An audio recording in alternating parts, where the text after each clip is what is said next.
Bonjour, bon matin. Je vous parle aujourd'hui des mains. Qu'est-ce qu'on fait de nos mains en virtuel?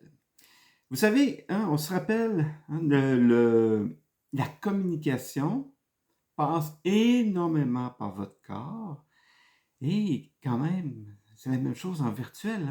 Mais qu'est-ce qu'on fait avec nos mains? Est-ce qu'on les laisse comme ça, de chaque côté de notre corps?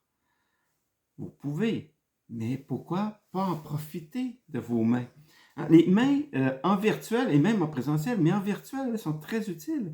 Ils vont vous permettre d'accentuer des mots, de mettre des images sur vos mots. Par exemple, si je dis aujourd'hui, on va voir trois choses. La première chose, la deuxième et la troisième. Imaginez-vous, là, ça nous permet d'imager, et ça renforce mes mots.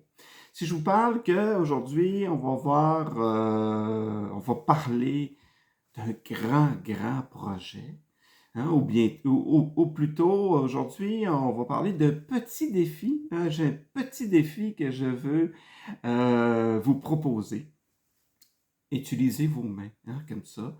Pas toujours énormément. On n'est pas obligé de toujours parler avec nos mains. On peut, quand on écoute quelqu'un, on peut très bien se mettre en mode écoute avec nos mains. Et vous savez que quand on écoute très fort, nos mains, on les tient comme ça. C'est vraiment quelqu'un qui est très auditif. C'est un peu moi quand j'écoute. Des fois, on penche un petit peu la tête et tout ça. Mais profitez de vos mains. Faites attention pour pas être trop dans l'espace de la personne. On voit juste deux grosses mains. Essayez oui, utiliser vos mains, d'essayer de les garder pas trop, garder proches de vous. Mais utilisez-les. Ça sert à accentuer vos mots, à mettre des images, à amplifier ce que vous voulez dire. Si je dis, je suis très enthousiaste aujourd'hui de vous parler, vous voyez comment tout mon corps le parle.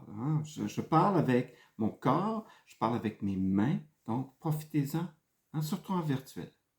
Donc, je vous dis des bonnes prises, je vous souhaite plutôt des bonnes prises de parole en virtuel, en présentiel, et je vous dis à la prochaine. Merci.